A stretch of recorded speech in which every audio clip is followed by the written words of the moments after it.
తాతయ్య పాలు తెచ్చావా? మంచి ఎక్కువగా ఉంది కదా తాతయ్య ఈరోజు. మంచితోటే పాలు పిండేసావా?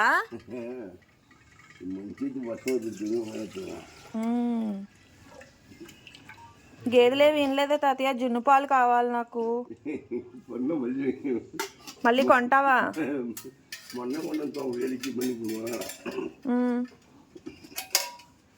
నీ దగ్గర ఏం లేవా ఈ నీ గేదెలు?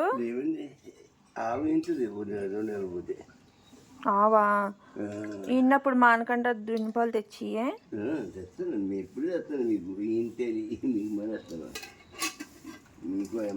ఎన్ని ఉన్నాయి గేదెలు? 2 ఉన్నాయి ఇప్పుడు. పాలిచ్చియా? 2 మొన్న గేదెని. ఆవులు 95,000 మొన్న కొన్నాం ఒకటి. ఆవులు ఎన్ని ఉన్నాయి? ఆవులు ఉన్నదండి ఒకటే. ఒక్క ఆవే ఉందా? సరే తాతయ్య, బాయ్ తాతయ్య. నేను వేస్తానులే. తాతయ్య దగ్గర మేము గేదె పాలు కొనుక్కుంటాము, చాలా ఫ్రెష్గా ఇస్తారు.